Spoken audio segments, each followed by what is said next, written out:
주님은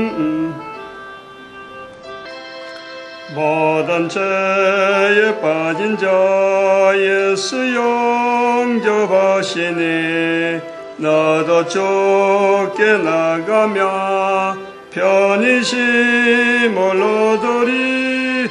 거듭 말씀 전하라. 죄인 영접하신다.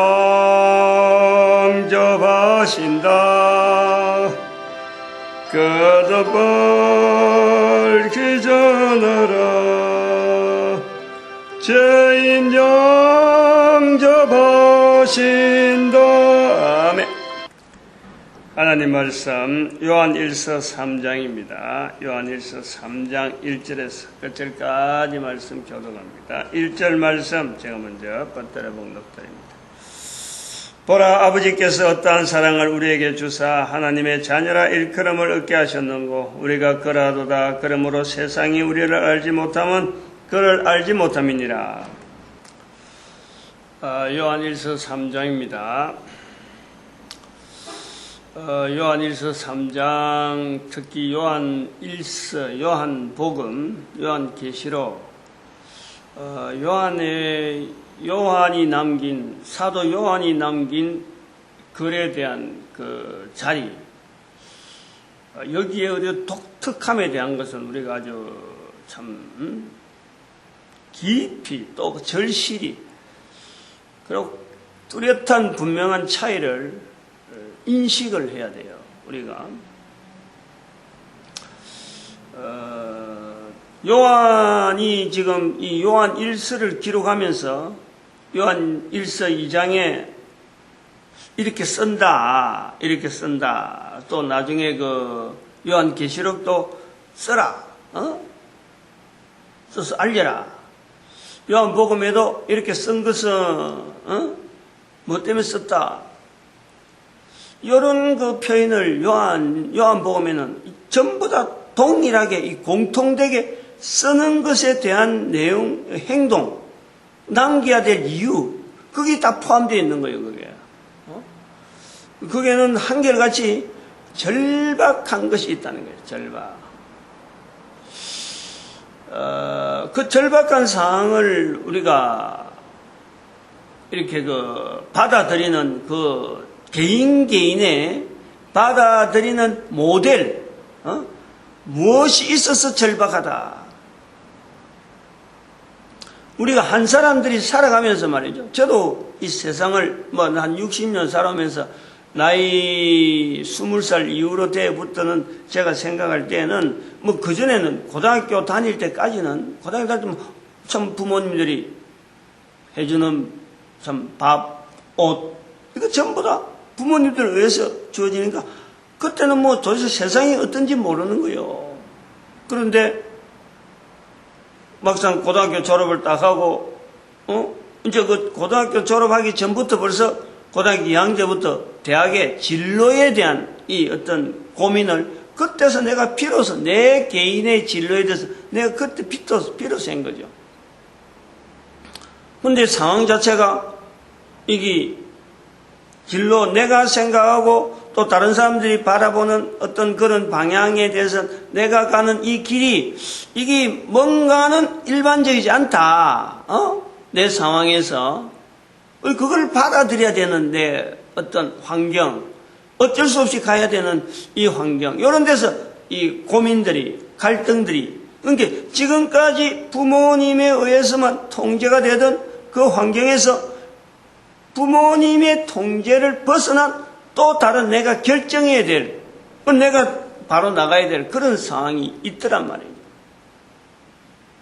그러한 걸음이 고등학교 졸업하고 이제 그런 생각에 대해서 그 당시에 그런 게 이렇게 비교해서 객관화시켜서 생각하고 말하고 할 그런 건 못 되잖아요. 그냥 막연하게 이 은근하게 뭉글뭉글 뭔가 이 속에서 여러 가지가 그런 상황들이 하나씩 걸치는 거예요. 제가 제일 그걸 이 의식적으로 이렇게 지금도 그걸 애잡불지 않고 그 상황 자체를 하나의 사건으로 이렇게 본다면은 그 선배 한 사람이 바로 1년 선배예요. 선배인데 그 사람이 공부를 잘한다. 학교에서는 공부를 열심히 한다 하는 그런 거로 되어 있는데 어느 날 그 선배하고 이래 만나서 운동장 옆에서 이래 잠깐 이야기하면서 그런 거 참 이야기하기 힘드는데 선배라 하면 굉장히 무섭거든요. 그래서 접근을 안 하는데 그 선배는 좀 이렇게 편안하게 해준 게 있어갖고 이야기를 하는데 이제 공부를 잘한다 하는 이야기를 이제 전해드리면서 선배님 어떻게 이렇게 공부를 열심히 하고 잘합니까? 하는 이런 이야기를 하는데 자기는 대학을 간다는 거예요. 근데 대학은 생각도 안 했는데 그런 상황이 있는데 그 선배님이 하시는 말씀이 그랬어요. 그때 다른 한 과목은 내가 하면 되겠는데 이 수학만 어렵다. 수학이 제일 어렵다는 거죠. 뭐 그런 게 대학 가는데 어렵다 안 어렵다 하는 것에 대해서 내가 아무 생각도 없었는데 그 선배가 수학이 어렵다 하는 걸 이래 들었단 말이에요. 근데 이게 참 대학 가는 게 수학이 어려운 것 없다 이렇게 생각했지 내하고 아무 관계를 연결하는 거예요. 그래서 내가 고등학교를 졸업하고 현대그룹에 군대도 갔다 오고 현대그룹에 이력서를 읽게 하는데 그게 성적 증명서를 띄라고 하더라고. 그래서 학교 가서 오래된 은행인데 성적 증명서를 띄는데 나는 성적이 좋을 리가 없어요. 아까처럼 이 갈등, 이 고등학교 들어가면서 갈등이 생겨가지고 공부에 대해서 이 공부하면 뭐하냐 이런 생각이 드는 거예요. 뭐 공부 잘해갖고 직장 간다 막 이런 것도 있지만 그 벌써부터 그 구조적으로 내가 갈등을 느끼고 있던 시기가 되니까 공부를 하려고 하질 않았어요. 그런데 성적표를 딱 받아봤는데 나는 전부 다 뭐 미양가 정도 수준에서 놀 줄 알았는데 수학에 고등학교 3학년 1학기 수학에 수라는 게 딱 적혀 있더라고. 수. 고등학교 전체 그러니까 3년 성적표를 내라 이건데 그 전체 성적표에 수가 있는 건 그것도 하나밖에 없어. 내가 깜짝 놀랐다는 거야. 수. 그것도 수학의 수더라고. 그 선배가 대학 가는데 공부 열심히 하다가 그 선배가 수학이 제일 어렵다 말을 들은 그것이 2학년 때 내가 들었는데 3학년 선배가 있으니까. 그런데 수학이 제일 어렵다 했는데 내가 수학이 있는 걸 알고는 내가 이거 수학이 있는 줄 수학에 이렇게 수가 있는 줄 알았더라면은 내가 학교 다닐 때만 해도 나도 대학 가려고 하면 길을 썼을 낀데 대학 가려고. 왜냐면 그때는 벌써 현대그룹이 열 때는 내가 전문대를 졸업을 하고 현대에다가 이력서 였으니까 학교에 대한 공부에 대한 이 갈망이 오래 전부터 있었던 거예요. 군대 가서도 특별하게 내가 보냈지. 뭐 다른 사람들은 그런 거 하려고 생각도 못해. 어쨌든 요 관계된 건 여러 개 있는데 이런 갈등에 대한 절망과 어떤 갈등에 대한 그것이 내면적으로 속에 있는데 그 하나의 성적표 하나 주어지는 그 연결되어지는 그 고리가 딱 걸려서 갖고 그 선배와 운동장에서는 그 이야기가 탁 생각나더란 말이에요. 그 수라는 걸 딱 받아볼 적에 그 선배가 운동장에서는 그것이 딱 받아보고 그게 내가 평생 따라와요 지금 내한테. 그것은 지금 어찌 보면은 나이가 이제는 사춘기를 지나면서 이제 청년기로 넘어가는 과정에 청소년 때에 한 사람이 가지고 있던 어떤 그 절박한 그것이 표현은 안 하지만은 이렇게 남아 있는데 이것이 나중에 드러난 거예요. 드러난 것을 내가 지금 이렇게 설명하는 거예요. 당시에는 모르는 거지. 이것을 우리가 요한복음에서 요한 1세에서요 요 개념을 개인적으로 받아라 이 말이에요. 개인. 이미 지날 때 요한이 있을 때는 그냥 하나의 어떤 사건, 어떤 그 절박하다 하는 그것도 절박한 그것에 대해서 이거 내가 해결 안 하면 안 되는데 이게 너무너무 절박한데 이런 개념을 분명히 가지고 절박하다 하는 그런 걸 보담도 어떤 큰 사건 자체가 분명히 주어졌는데 이 내용을 글로서 꼭 남겨야 되겠다. 요것 자체를 구조를 딱 알고 요건 요렇다 하고 탁 구조를 알고 달라드는 것이 아니고 어느 정도 피상적으로 분명하진 않지만은 분명하지 않는 내용이지만은 자꾸 그 어떤 절박한 어떤 상황으로 인식을 해가지고 거기서 글을 잡고 했는데 이게 성경은 남겨져가지고 지금 우리가 있어 보니까 2000년 지나서 보니까 사도 요한의 시대가 얼마나 절박했는지 이런 표현이 나왔구나 하는 요 내용을 우리가 이 비교 아까 제가 청소년기에 있었던 내면적으로 나타나는 그 엄청난 갈등과 소용들이 그게 표현하고 이게 뭐다 하고 남지는 않아요. 그런데 그 하나의 그림과 같은 선배와 만났던 제 개인의 이야기는 운동장에서 만났던 그 사건이 일상생활로 흘러가는 똑같은 사건인데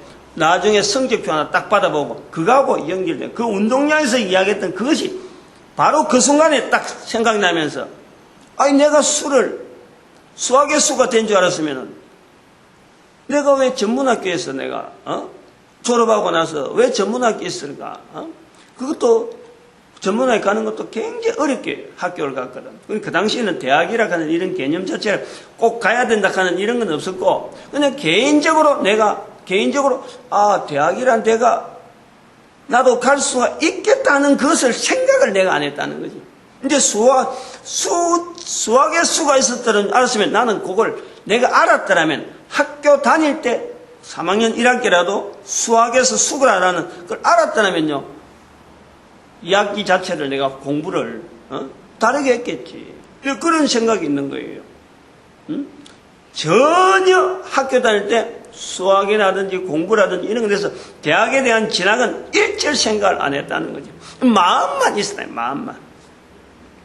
할 수 없는 그 환경에서의 그 어떤 마음만 이렇게 나타났던 거예요. 그거는 걸 나이가 들어서 지금 오랜 세월을 지나서 이렇게 비춰볼 때 내가 걸어왔던 걸음을 이래 전체를 비춰보면은 아까 전문대에 나가는 것도 힘들게 교대 근무하면서 밤에 야간하고 그 다음에 주간에 학교 가고 주간할 때는 학교 못 가고 오후 저녁 할 때는 오전에 가서 얼른 와가지고 또 저녁에 또 출근하고 그러고 길도 말이요 진에서 마산 이 옛날 버스 타고 그 털털거리는 버스 타고 한참 가야 되는데 가는데 1시간 오는데 1시간 더 걸리지 뭐 학교까지 가려면 또 학교는 저 산골짜기 있었는데 그러니까 이런 것이 이제 연결되면서 이 어떤 내 상황에서의 절박한 건 이건요 내 개인에게 그렇다라는 것은 모든 사람이요 상황을 당할 때는 어렴풋하게 뭔가 이 위기를 하는 건 느꼈지만은 세월이 지나면은 그게 그런 계기에 대한 위기다. 이게 윤곽이 뚜렷이 나타난다 이 말이에요. 윤곽이 딱 이렇게 말을 할 수 있다는 말이에요. 뒤에 지나가면은 그거하고 연결해 볼 때 이런 것이 내한테 있었다. 이런 거 내한테 이런 내용이 사람이 살아가면서 그것이 많이 점철되다 보면요 이것이 워낙 이것도 그렇고 저것도 그렇고 나중에는 전부 다가 전 인생에 대해서 자기의 걸음을 비춰보지 못하는 거예요. 워낙에 많은 것을 가지고 현장 속에 여러 가지를 겹쳐서 해버리면 실제로 그 과거에 있었던 그 수많은 그런 갈등들, 그런 요소들, 그런 어떤 느낌들, 그런 어떤 영향들에 의해서 내가 지금 요래되었다 하는 이런 부분에 대해서요 이걸 찾지를 못하는 거예요. 바로 이 부분을 우리가 중요하게 여기게 되는 거예요. 사도 요한은 그 절박한 것에 대해서 기록을 남겼기 때문에 나름대로 글을 써야 될 어떤 형편을 가지고 글을 남기기 때문에 이것이 오늘 수천 년 지난 지금에 보이면 하나의 평면으로 보여진다는 거예요. 그것이 뭐냐?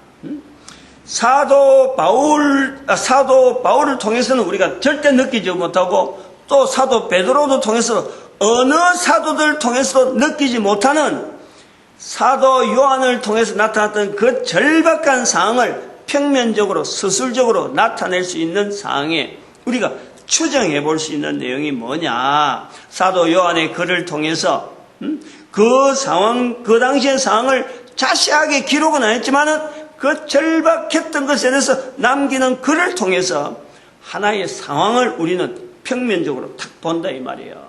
그림을 보듯이 본다 이 말이에요. 그것은 뭐냐면은 AD 70년 사건으로 인한 유대인들의 잠적, 로마 제국에서의 유대인들의 어떻게 보면은 이 지하세계론, 이 도대체 나는 이걸 어떻게 표현해야 될지 모르겠어요. 왜냐하면 이 1945년 또 1월에 이 유대인들의 회복이기 때문에 몰랐던 세월 같으면 그냥 막 마음껏 막 이렇게 막 표현하겠는데 이 분명한 이 어떤 발자국, 하나님에 의한 놀라운 섭리 가운데 2000년 동안 묻혀지는 이스라엘의 역사가 있기 때문에 이걸 그냥 무시할 수는 없는 거란 말이에요. 어떻게 하면 이걸 뭐 잠적, 아직 왜냐하면 이런 시각에 나타나는 글들이 없어가지고 혼자서 떠들락하니까 참 이게 표현이 굉장히 무뎌요. 어쩌면 또 둔탁하고 듣는 사람이 좀 답답할 수도 있어요. 왜냐하면 처음 듣는 말이니까, 처음 들을 수 있으니까. 자꾸 들으면 좀 달라지겠는데, 이 유대인들의 그 AD 70년 이후로서 로마 제국 전체에서 이제 적국이다 하는 것이 저정된, 그 당시에는 로마, 예수님 당시만 하더라도, 사도 바울이나 사도 베드로 시대까지만 하더라도, 베드로가 처형당하는 거는 복음 전한 것 때문에 처형당했지, 유대인이기 때문에 처형당한 건 아니거든요. 유대인이 보호를 받는단 말이에요. 로마 제국의 보호, 통치, 거기에서 하나의 속국으로 이제 인정을 받아서 그 시민들이 전체적으로 로마 제국의 전체로 돌아다닐 수 있는 그런 어떤 권리가 있는 거예요. 그러나 AD 70년에 예루살렘의 멸망이라는 것은 유대인들이 그런 행적 자체가 빠져야 되는 거예요. 더 이상 로마 제국에 떳떳하게 유대인이란 말을 할 수 없는 그런 지위로 추락해 버리는 거예요. 오늘날 우리가 참 난민, 불법 이민자 똑같은 거예요. 살아가기는 살아가지만은 내가 유대인이란 말을 못하는 것은 전에는 그렇게 말을 했지만 이제는 그렇게 말하면 로마 제국에서 이제는 적국으로 취급하니까 이게 바로 국가적인 하나의 그 상대로서 이 뭐랄까나 적국 이러면 죽여야 될 살려두면 안 되는 신분에 추락해 버렸단 말이에요. 그럼 이것은요,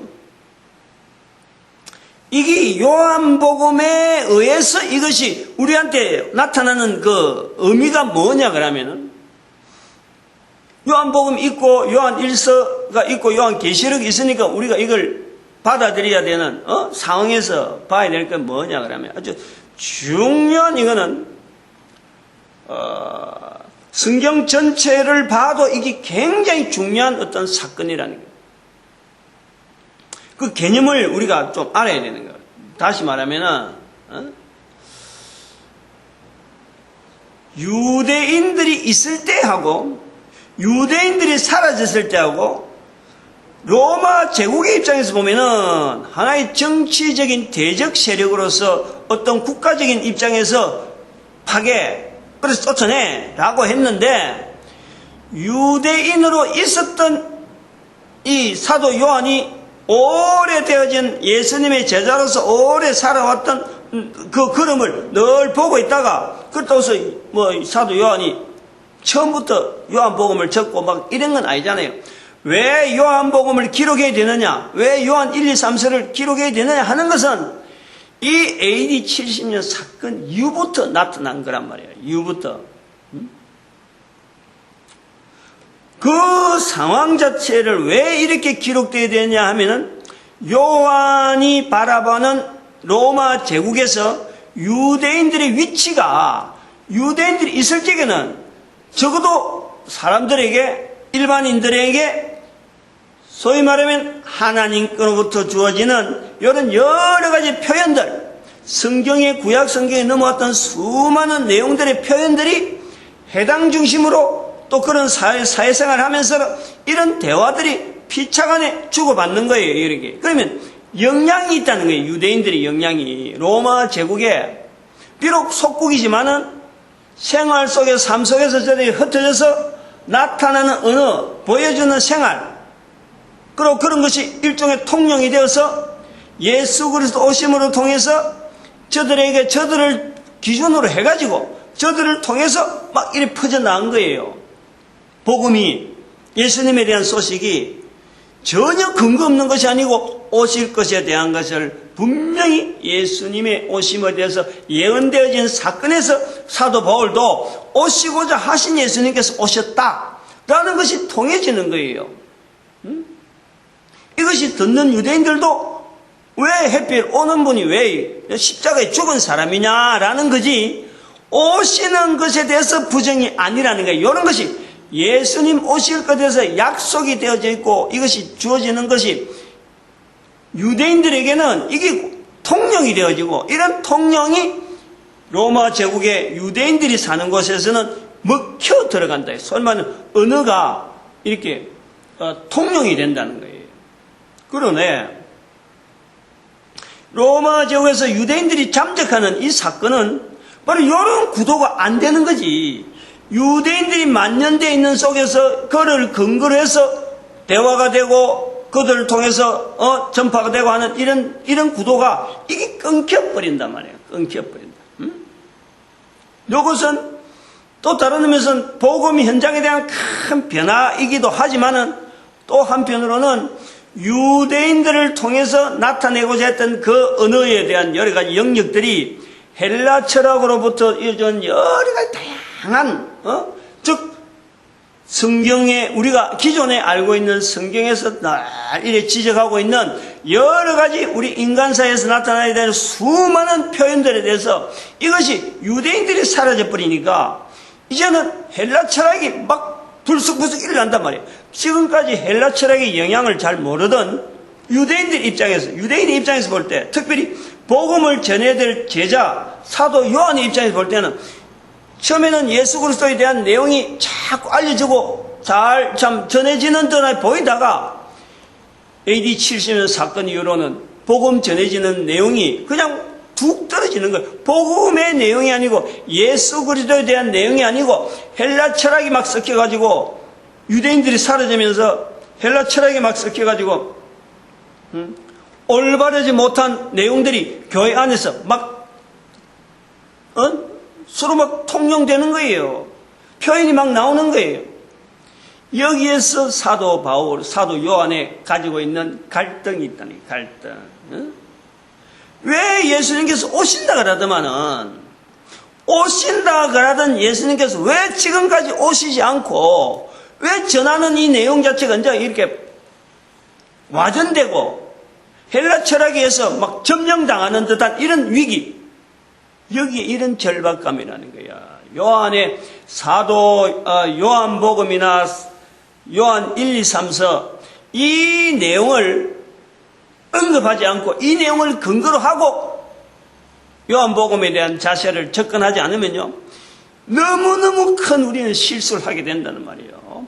베드로 전서는 베드로 전서대로 독특한 자리, 야고보는 야고보서대로 독특한 자리, 히브리서는 히브리서대로 독특한 자리, 사도 바울이 글의 글, 참 고린도 전서라는 이런 독특한 자리가 그 내용 자체가 분명히 있듯이 사도 요한의 글은요, 전체적으로 복음서는 복음서대로 서신서, 1, 2, 3서, 이런 내용, 계시록, 이 다양한 이 부분에서 잡고 있는 이 흔적이 있어야 되는 사도 요한의 그 글의 특징이 요 내용이 있다니까, 이 내용. 이 내용을 있으면서 사도 요한이 지금 요 본문에서 1, 2, 3서에서 특별히 1서에서 집중적으로 이제는 다루는 부분이 2장에서부터 나오는 죄에 대한 부분이라, 죄에 대한 부분. 유대인들이 가지고 있던 그 수많은 어떤 언어에 대한 그 힘을 가지고 당시에 여러 가지 로마 제국의 사회를 나름대로 안정적으로 이렇게 딱 눌리고 있던 그것을 보고 있다가 유대인이니까 그걸 아는 거예요. 있을 때는 몰랐는데 유대인들이 사라져 보니까 완전 이거는 예수 그리스도 중심에서 그 유대인들의 그 힘을 있는 줄 없는 줄 모르고 있다가 사라지니까 이게 막 어마어마한 하나의 그 참 홍해 물이 갈라져 있다가 물이 확 치는 것처럼 막 확 달라드는 그것을 사도니까 보는 거예요. 사도니까.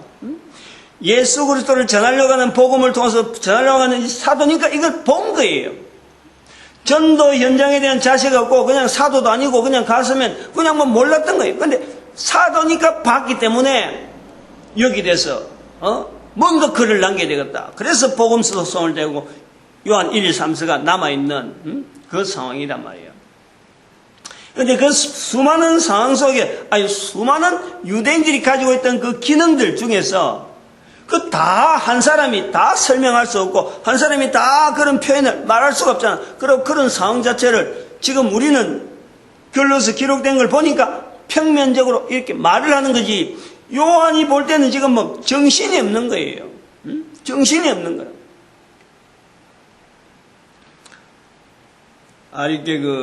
아리케가 그저께 아시아나 항공이 미국의 어떤 공항에 착륙하다가 뭐가 분명히 잘못돼가지고 뒷꼬리부터 착륙하는 과정에서 막 운전 미숙인지 아무래도 기계 결함인지 분명은 아니지만 한 1년 정도 그러면 이제 그 사고 원인이 나오는데 이 아시아나 항공이 뒷꼬리를 착륙하면서 먼저 대가지고 그냥 말로 사고가 났잖아요. 그래갖고 막 중국 사람 2사람 죽고 부상자가 몇십 명 되는, 그래도 다 죽지 않고 그냥도 항공기 사고로서는 참 다행인, 불행 중 다행인 그런 사고로 이제 남아 있는데, 거기서 뭐냐면은 그 사고의 경이 몇 초 사이도 안 되는데 막 상이 격파하는데 왜 간제탑에 안 알리느냐, 이제 그런 내용이에요. 간제탑에 알리고 안 알리고 하는 그 자체는 사람들이 미리 이 사고 난 것을 예측을 하고 간제탑에 알리는 여유가 있다는 거지. 근데 지금 막 몇 초 사이에 해야 될 일이, 그것을 운전하는 사람들이 비행기 안에 4명인가 5명 있다는데, 운전하는 관계된 사람이 사고를 당하는 그 시점에 막 급박한 계기의 변화, 또 그러고 막 해야 될 조치, 이런 것 때문에 여러 가지가 막 일이 막 순간적으로 막 처치해야 될 그 일들이 있기 때문에 보고는 할 수가 없다는 거지. 보고할 수가 없다는 거지. 블랙박스가 나오면은 할 수 있다. 이제 그때 되면 판정이 된다는데, 오늘 우리는 사도 요한의 그 입장을요, 이렇게 비행기 불시착, 비행기 사고, 항공기 사고에 거듭난 그 순간, 바로 그 순간에 들어간 그 절박함, 그걸 우리가 찾아내야 된다 말이지. 사도 요한의 글에서는 이걸 갖고 평면적으로 상황은 요래서 1에서 상황에서 2에서 상황에서 이렇게 설명하고 관제탑에다가 알리려 이런 상황이 아니고, 그 내용 자체를 너무 다가오면서 어쩔 수 없이 글로 남겨야 되는 사도 요한의 그 자체가 비행기 항공사가 관제탑하고 연락하느냐 안 하느냐 이런 상황이라는 게, 그만큼 급박한 상황. 오늘 우리는 지금 블랙박스를 다 열어보고 지금 상황을 지금 분석하는 거예요.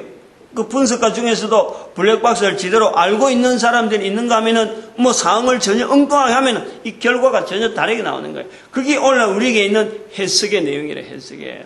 어떤 자세로 가지고 지금 이 블랙박스를 열어가서 살펴보느냐, 그 상황에 직접적으로 가보는 거예요. 이 블랙박스를 오늘 또 표현이 또 그런 관계가 나오는데, 자꾸 듣는 언어, 사도 요한 때야 블랙박스란 말을 했겠어요.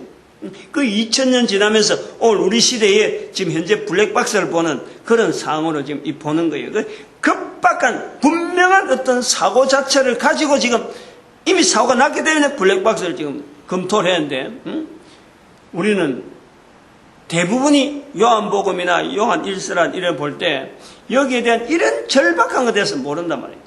그런데 이 유대인들의 힘에 의해서 나름대로 로마 사회 자체가 이렇게 형성되어지던 어떤 틀이, 어떤 이 두터운 청이 있었는데, 이 청이 깨어져 가지고 영지주의라는 그노시스파라든지 또 그런 사회에서 여러 가지 막 일어나는 이 도덕적인 이 해이 상태, 이게 하나의 보면은 유대인들이 나름대로 거울적인 역할을 했다는 거예요.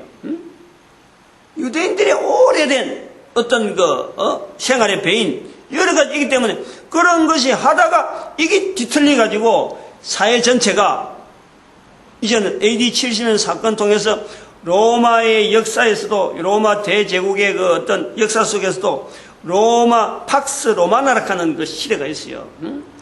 100년 사이, 100년, 200년, 예수님 오시기에 양쪽 100년, 요를 보면 되는 거예요. 그때가 가장 로마 제국의 평화로웠던 그 시대가 팍스 로마나, 예수님 바로 그 중심에서 오는 거예요. 그 중심 시대에 한 100년, 200년. 근데 요게 AD 70 사건으로 해서 로마 제국 자체가 유대인들을 응해서 나름대로 안정적으로 유대인들의 그 은행을 통해서 어떤 사회 질서가 어느 정도 거울 역할을 했다는 거예요. 거울 역할을 했는데 이게 붕괴가 되면서 로마 사회에 이제는 어떻게 보면 좀 와해 현상, 안 그러면 도덕적인 여러 가지 부분에서 이제는 막 무너지는 그런 어떤 추세로 나아가는 데에 AD 70년 사건이 연관이 있을 것이다 하는 것을 우리는 보는 거란 말이에요. 그것하고 나중에 연결하면 나중에 313년에 왜 로마 제국이 기독교라고 하는 또 다른 어떤 형태의 이 어떤 그 예수 그리스도를 중심한 이 내용을 왜 인정해야 되느냐, 왜 하나의 종교의 국가 제국 전체가 이름을 걸고 이렇게 몰두해야 되느냐, 거기는 분명히요 이 사회 자체에 대한 기강에 대한 이 불완전한 부분에 대해서 뭔가를 대치하려고 하는 요소가 분명히 있겠다 하는 것을 우리가 연결해 보죠. 이게 요한복음을 통해서 연결해 보는 거예요. 요한 1, 2, 3서를 통해서 우리가 연결해 보는 거예요. 그것이 뭐냐면은 요한 1서에서 2서에서 요한 1서에서 계속해서 나타난 이 죄에 대한 언급이라는 거예요. 죄에 대한 언급. 사도 바울이 죄에 대한 언급하는 거하고는 전혀 내용이 다르요.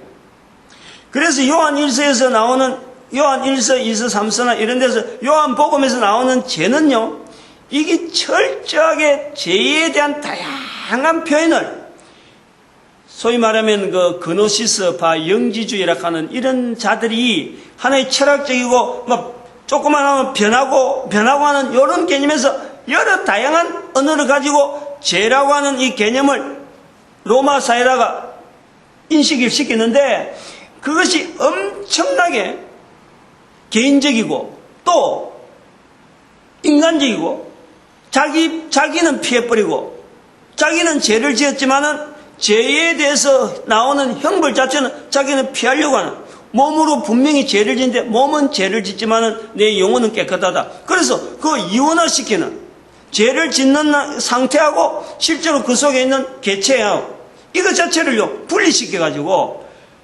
판단을 모호하게 해버리는 거예요. 판단을. 죄로 인해서 벌이 나가야 되는데 벌을 도대체 누구한테 줘야 되느냐, 요거에 대한 사상 자체, 이념 자체가 올바르면은 육신적으로 나타나는 것은 어떤 것도 죄가 안 된다. 이 육신으로 나타나는 죄와 실질적인 죄를 받아야 될 주체에 대한 이것을 이원화시키니까 형벌의 어떤 겨냥 자체가 흐릿해지는 거예요. 이게 그노시스파라는 영지주의에 대한 이 죄에 대한 개념이란 말이에요. 그래서 요한복음에서 나오는 죄에 대한 개념과 로마서에서나 사도 바울이 말하는 그리고 베드로전서는 또 죄에 대한 개념을 많이 이야기는 하잖아요. 이런 요한복음 AD 70년 사건 이후에 나타났던 죄에 대한 개념과 그 전에 죄에 대한 신약의 죄에 대한 개념은요, 이게 완전히 다른 거예요. 요한복음은 그노시스파들이 말하는 죄에 대한 개념에 대해서 하나의 그런 현상에 대해서 잘못된 부분을 거의 하나씩 공격하는 거예요. 죄에 대한 언급에 대한 것에 대해서 잘못된 것에 대해서 하나님 중심으로 나타내려고 하는 그런 표현이 요한 1서에서 나타나는 이 죄에 대한 개념이라니까. 그러니까 그걸 우리가 아까도 말했지만 이 절박감에 대한 것을 염두에 두지 않으면 단순하게 단어적인 싸움이라. 요한복음하고 요한 1세의 개념하고 사도 바울이 뒤섞여갖고 죄에 대한 개념을 이야기하라 하는 그런 식에 대한 내용하고 똑같아요. 우리가 그 엄청나게 이 블랙박스를 판독하는데 큰 지금 실수를 하는 거예요. 그래 돼버리면 혼란스럽단 말이에요. 응? 요한 1세에서 말하는 죄에 대한 개념을 이야기할 때 사도 바울의 죄에 대한 개념하고 동등한 위치에 나누고 막 섞어버리고 이야기해버리면요, 성경 전체가 흐트러져 버리는 거예요. 응? 그래서 이제 정리를 해야 되는데, 이 죄에 대한 개념에서 성경적인 죄에 대한 개념, 사도 요한의 죄에 대한 개념은 그노시스 파들이 일반적으로 뭐 그노시스 파라 그래갖고 뭐 주장이 누구다 하고 이렇게 하나의 핵은 없어요. 뭐 우리가 잘 아는 대로 헬라 철학에 나오는 뭐 참 예수님 이전에 있었던 뭐 소크라테스나 아리스토텔레스라든지 소위 말하면 일반 인문학에서는 굉장히 중요한 철학자라는 이런 사람들이 바로 그런 자리에 들어가 있는 거죠. 그리고 쭉 내려오는 그 어떤 고대 헬라 철학들, 특별히 거기에 신들에 대한 개념에 가보면 헬라 신화, 그것도 따라 나온 로마 신화, 신화라 하는 개념으로 해갖고 나오는 것은요, 바로 그것이 하나의 학파라. 그들이 말하는 어떤 신에 대한 개념을 통해서 죄에 대한 인식, 사회의 여러 가지 현상에 대한 설명, 해석, 그것이 신화로서 표현하는 거예요. 그러면서 자기들의 어떤 주장을 일반화시켜서 어느 학파가 앞서느냐? 그러면 신에 나오는 그 등장 자체에 대한 그거에 대한 개념을 굉장히 강조하고 그런 신들을 많이 아는 것이 소위 말하면 학문을 많이 아는 거예요. 그런데 예수님 유대인들을 통해서 나타나는 이 어떤 힘은 뭐냐니까 여호와 하는 하나님에 대한 이 유일신에 대한 것만 이야기하니까 유대인들이 있을 적에는 이게 그래도 나름대로 어느 정도 위치가 있고 힘이 있었는데 유대인들이 사라져 버리니까 얼마나 그게 그 반작용을 해서 묻혀있던 것에 대해서 이제는 막 확산되어지는 상황이 얼마나 심하겠느냐. 여기에 대해서 이제는 이 소위 말하면 요한으로 통해서 나타나는 기독교라고 하는, 우리가 나중에 지금 부르는 이 기독교라고 하는 이 구조에 대한 틀이 형성되어지는 데에 중요한 영향을 미친다 이 말이에요. 그래서 복음서 중에서도 요한복음의 위치가 독특한 거예요. 가장 오늘날 우리가 지금 고백하고 있는 기독교라고 하는 구조를 가지고 고백하기에는 사도 바울의 글보다도 요한복음의 글, 그 다음에 요한 1, 2, 3세에 대한 내용이 굉장히 많이 반영이 되어 있는 거예요. 요 간격이 있다니까요, 간격. 사도 바울은 구약에 있는 내용 자체를 신약의 내용으로 바꾸려고 하는 그런 시도가 많이 있었다고 본다면은, 요한의 내용은 오늘날 우리가 익히고 하는 이런 표현들이 요한복음에서 많은 고민을, 많은 어떤 내용을 함축하고 있으면서 예수 그리스도를 어떻게 우리가 표현해야 되는가 하는 것에 대한 영향을 준 거로, 우리에게 가장 많은 영향을 준 것이 바로 요한복음이라, 요한 1, 2, 3서다 그래 보고 있는 거예요. 왜냐하면 굉장히 늦으니까 제일 가까운. 그러고 다시 하면은 유대인들의 영향이 없어진 데 대해서 이제는 막 노골적으로 드러나는 모든 사람에게 나타나는 그 상황을 두고 이제는 죄에 대한 개념을 이야기하고 그 다음에 참 예수 그리스도의 복음에 대한 이야기하면서 접근한단 말이에요. 여기서 우리가 중요한 게 있는데, 아까도 말했지만 이 갈등이라는 것이 하나 있었는데, 이 갈등의 요소가 대단히 중요한 겁니다.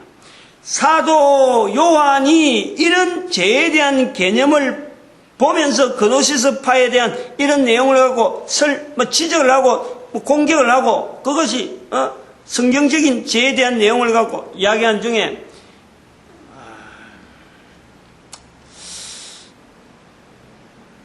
시간을 더 할까 좀 바꿨네. 끝냅시다.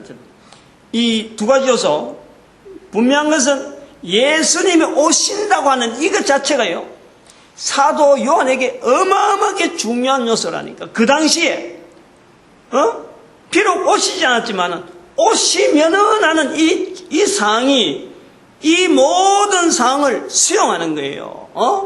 예수님 분명히 오신다. 그 바탕에서 지금 이걸 밀고 나간단 말이에요. 다시 말하면 사도 요한의 시대에 가장 큰 힘, 복음의 가장 중요한 어떤 요소는 뭐냐면 바로 예수님이 오시는 것에서 지금 현재 상황에서 우리가 끝까지 예수 그리스도 중심으로 지켜야 된다. 요 내용이 요한복음과 요한 1, 2, 3세에서요. 이게 바로 죄라고 하는 내용을 설명하면서도 요것 자체를 이기는 거라. 그러면 또 우리가 요한 1세에서 지금 마무리해야 될 게 뭐가 있냐면, 왜 급하게 나갔냐면, 도대체 성경에 나오는, 성경에서 기준되어지는 이 죄라는 것은 어떤 개념이냐? 요 개념에 요한은 제대로 설명을 안 했지만은 이 개념을 분명히 하니까 지금 이 죄에 대한 개념을 그노시스 팔에 대한 여러 가지를 막 적용하면서 죄는 뭐다 하고 막 이렇게 설명하는 거예요. 다양한 죄에 대한 표현이 나온다니까. 그러나 그 다양한 죄에 대한 표현 자체를 요한복음에서 나오는 죄에 대한 개념을 그걸 성경 전체로 보려고 하지 않고 성경 전체에 나오는 죄에 대한 개념을 당시의 상황에다가 지금 나타내는 상황이다. 이 반대로 봐야 돼. 반대로. 그것은 뭐냐면 성경 전체에 나타나는 죄에 대한 개념은 어느 누구라도 성경을 통해서 죄에 대한 개념을 가지고 우리가 인식을 해야 되는데 이것은요, 인간은 바로 죄인이라는 거예요. 죄인. 인간 자체를 죄인이라고 보는 거예요. 그거는 역사 이후로 창세기 3장 사건 이후로 나타나는 모든 인간에 대한 것은 이 죄인이라. 그 죄라는 것은 죄인이니까 인간이 죄인이기 때문에 나타나는 것이 바로 죄인 거예요. 이게 죄라면. 그래서 그런 것을 성경에 설명하는 것은 세 군데 있는데 하나는 정리해 놓은 거고 두 가지가 정리해요. 두 가지가. 하나는 뭐냐면은 레위기서 5장 1절에 있는 대로 정인의 자리를 피해버린 이게 죄예요. 성경 전체 의미가 그런 거예요. 그러면 하나는 뭐냐니까 로마서 1장 28절에 있는 마음에 하나님 두기를 싫어하는 근본적인 인간의 자리가 창세기 3장에서 바로 이 역사가 있는 거예요. 정인되어지는 것, 마음에 하나님 두기 싫어하는 것, 그렇게 딴 걸 간대. 딴 거를. 그 딴 게 뭐냐니까 마귀가 하나님도 아닌데 그 마귀의 자리 결국에 나아가는 거예요. 이 두 가지를 나타내는 것이 야고보서에 있는 내용에서 야고보서인가? 야고보서 알고도 행치 않은 것이 죄라 그래요. 알고도 행치 않은 것. 정리해놓은 거예요. 두 가지 레위기서 5장 1절 그 다음에 로마서 1장 28절을 정리하는 것이 알고도 행치 않는 것이 죄다. 이걸 정리하는 거예요. 이 성경의 죄는 요 개념이라. 요 개념을 가지고 요한 1서를 통해서 기존의 당시에 있는 여러 가지 죄에 대한 여러 가지 잘못된 부분을 이제는 설명을 하는 거예요. 지적을 하면서. 그렇게 설명하면 안 돼. 죄는 이렇게 된 게 죄야. 이렇게 된 게 죄야. 라는 것을 이야기한다라는 거예요. 요한 1서를 읽을 때 요 개념을 반드시 들려야 성경이 말하고자 하는 죄와 요한 1서가 요한복음이 나타내려고 하는 이 죄에 대한 표현에서 예수님 입으로 나타나는 죄에 대한 개념은 다른 거예요. 요한 1서 특별히 사도 요한이 나타내려고 하는 죄에 대한 개념은 유대인으로서 익혀졌던 그 죄에 대한 기본 자체에 대한 그것 자체를 상황에 나타내려는 거죠. 방향 자체가 이게 반대로 되어버리면 안 돼요.